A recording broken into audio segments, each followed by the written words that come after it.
Hello, my friends. D.L. Anderson here. Welcome back to Transformation by Truth podcast as we share the truth concerning these last days and what you must do to save yourself from the violent times that are just ahead. Today's podcast is a word of truth accounting of the end times. The end is coming. The end is near. Today's podcast is entitled End Times 484, Your Victory Over Blasphemy, Part 2. How Worship Reverses the Damage of Blasphemy Within Your Heart. The podcast objectives are: reveal the 4 milestones achieved at the interval of worship, reveal how worship increases your knowledge of Elohim, and reveal how worship keeps you from blasphemy. The 4 milestones of worship. Shalom, my beloved brothers and sisters, and welcome to day 348 of our exposition of lawlessness. In the most recent podcast, we began analyzing how worship defeats the critical degree of prejudice. Enter blasphemy. Now, we left off by analyzing how worship is one of the most critical intervals in your quest for holiness, perfection, and everlasting life. You can see this by observing the table below. Vis-a-vis, by unlocking the power of worship, you achieve 4 key milestones. First, you defeat the ruach of self. Then, you free your heart from lawlessness. Next, you overcome your sinful nature. And then last but not least, you pass the first test of love. Now, seeing as these milestones are sequential, I advise you to pause the video and read the description for each milestone before proceeding. Now, it goes without saying that these milestones are all established upon the power of righteousness. We know this because the key to overcoming your sinful nature lies in your ability to always do what you know is right. Here is why. Every time you take a stand for righteousness and you do what you know is right, you deal a crushing blow to your sinful nature. That's the key, my friends. To it, the prime objective of righteousness is to always do what you know is right. Ergo, if you unlock this focal power of the Ruach, you will overcome your sinful nature. It is inevitable. Trust me, as strong as your sinful nature is, it cannot withstand the persistent onslaught of righteousness. Nothing can. And thus, your sinful nature will succumb to it, and the wall of partition between you and Elohim will be as Jericho. It will come tumbling down. Now, overcoming your sinful nature is just one of the 4 milestones you achieve in your victory over blasphemy. Notwithstanding, your victory over your sinful nature is the primary of the 4. Here is why. All the milestones you achieve via worship are designed to cause you to stop committing illicit acts of sin. For that reason, the Ruach has led me to designate your victory over your sinful nature as a major milestone. And it is the first of 7 major milestones you must achieve if you are to complete your quest. If we fail to know the requirements. Now, the fact that worship is the interval in your quest where you overcome your sinful nature is not a revelatory matter. And yet, it does reveal that many within our nation do not understand what true worship really is. For they believe they can worship Elohim while they are yet in their sins. Now, We have touched on this matter in prior podcasts, and yet I am being led by the Ruach to address it again from a different spiritual angle. And if you receive it, you will unlock many spiritual powers. Let's get started. Now, first things first, the most glaring knowledge deficit on this matter is sure, vis-a-vis many attempt to engage the Father in divine worship whilst they are outside the way of holiness. Here lies the problem and the first inflection on this topic. Consider this. It is impossible to worship the Father outside of the way of holiness, for the only reason you would be outside of the way of holiness is if you are persistently transacting sin. Now, that was the inflection. Here is the problem. Vis-a-vis, when you attempt to engage Yahuwah in divine worship, whilst you transact sin, you are instead engaging in blasphemy. Not only this, but you are adding insult to injury. My dear friends, this is plain to see if you understand what blasphemy is. If you recall, blasphemy is showing contempt or lack of reverence for Elohim or the things of Elohim. Now, considering this definition, the question we should chiefly entertain is this: how does attempting to engage Elohim in divine worship constitute as showing contempt or lack of reverence for Elohim or the things of Elohim? The answer is sure. It is because Yahuwah is on record that he does not hear sinners. Not only this, but the word of truth is filled with multiple requirements associated with divine worship. Here lies the problem. Vis-a-vis, those who operate in lawlessness are oblivious to the requirements Yahuwah has established upon divine worship, and they are the ones to blame. My dear friends, you must believe me. Yahuwah is very transparent regarding his will, and his Ruach speaks expressly. Ergo, if you or I fail to know the requirements he has established upon worship or anything divine, the fault is yours, my friend, and the fault is mine. Now, you can easily avoid this fate by investing time to become masters of your spiritual trade. And this is something I have promoted from the beginning of this ministry. Here is why. The only way you can ascend the pinnacle of holiness and be transformed into the spiritual standard of Yahushua Messiah is by mastery, growth, and increase. Ergo, where there is no mastery, growth, or increase, there can be no transformation. And where there is no transformation, there can be no worship, for we are yet in our sins. Not only this, but I would also have you know that it is very much impossible to engage the Father in divine worship if you don't know or appreciate him for who he is. Here lies another key inflection that I advise you to consider. The primary way we come to know Elohim is by enduring the fiery tests and trials he has designed to purge us from all lawlessness.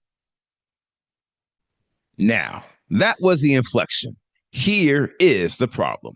Vis-a-vis, the majority in this nation are unwilling to endure the fiery tests and trials associated with this quest. Here is one of many things they fail to realize. The most prominent way we come to know Yahuwah Elohim is by seeing him in action. That is, the display of strength and character he manifests in delivering us from many crises. Trust me, there is a saying that reveals You never truly know someone until you see how they react in crises. Well, let me tell you something. If you walk in the way of holiness, you will have ample opportunity to know Yahuwah. For crises are a feature of this way.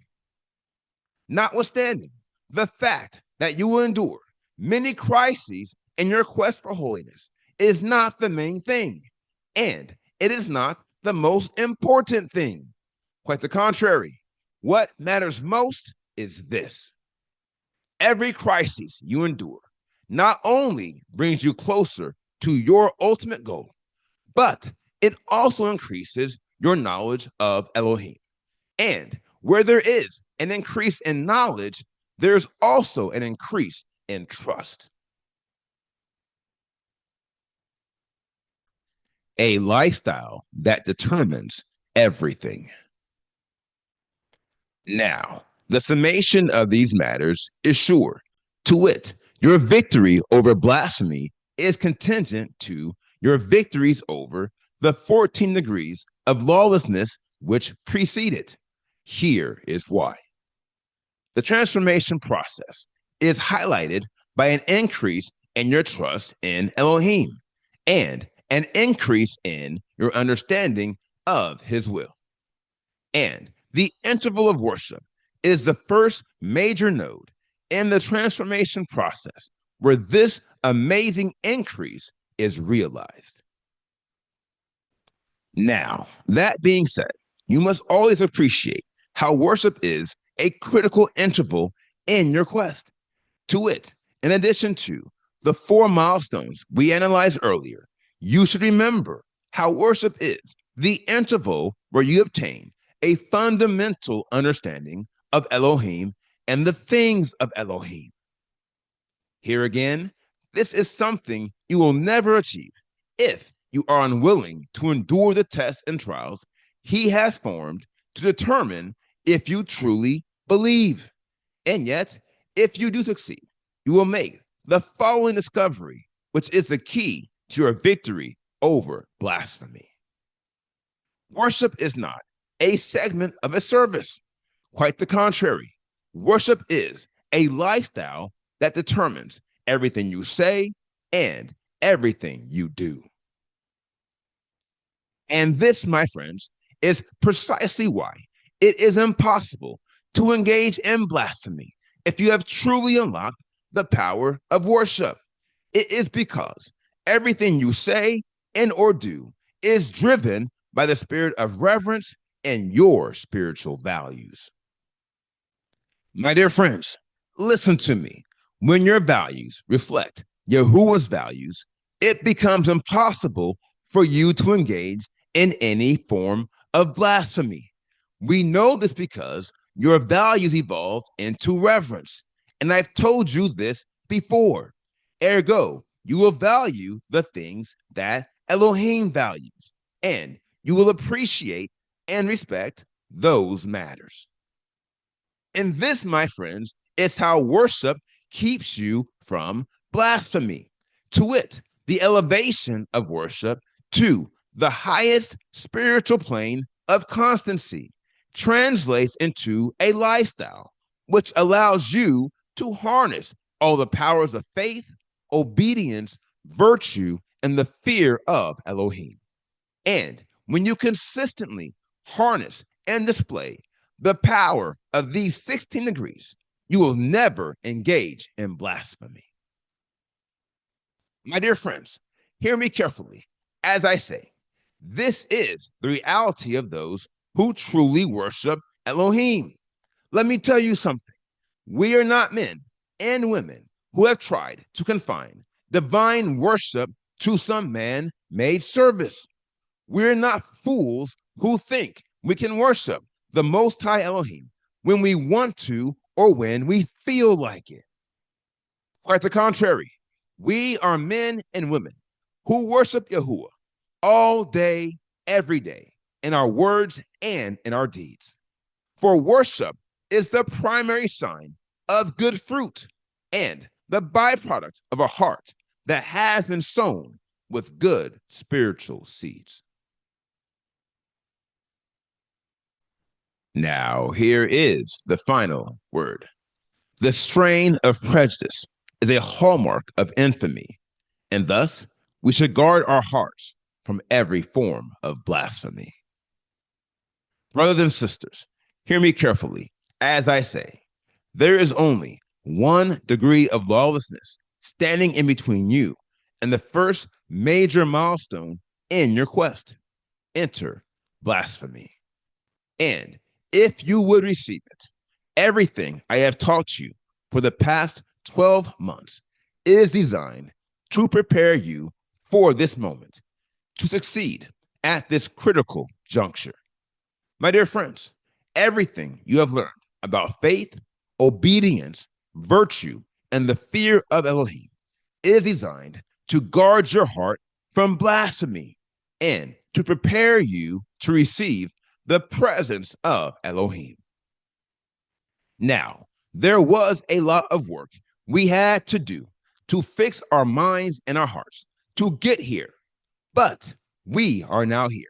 And starting next week, I will begin showing you how you can reign over the spirit of prejudice. Remember, it's not enough to establish rule over the enemy nation. Quite the contrary, you, my friend, must now reign over him. To wit, you must ensure all the safeguards within your heart are operational so that he never defeats you in spiritual battle again. Heretofore, I recommend do everything to unlock and harness the power of worship, and don't give anything less than your best. For should you fail to live a life of worship, you will fail every test in this quest. Now, here is today's assignment. Meditate on all the lessons you have heard this week and ask the Father to give you clarity on anything you are struggling to receive. And if you are led, please feel free to reach out to me. You can fill out a form on our website and let us know what questions you have. And remember, the only question that can truly hurt you is the one you fail to ask. Last but not least, enjoy the upcoming Shabbat and the weekend, and be ready to get back at it next week as we continue to make our calling and election sure in pursuit of the precious and priceless seal of Elohim. Now, here is what's next. We completed today's podcast, End Times 484, Your Victory Over Blasphemy, Part 2. And the next podcast is entitled End Times 490, The Role of Fear in Hearing from Elohim. I'll post this podcast on Monday, June 16th, 2025. Until then, my friends, continue to be led by the Spirit of Elohim. Continue to watch, continue to pray, continue in fasting, and most of all, continue to be focused, for the end is coming. The end is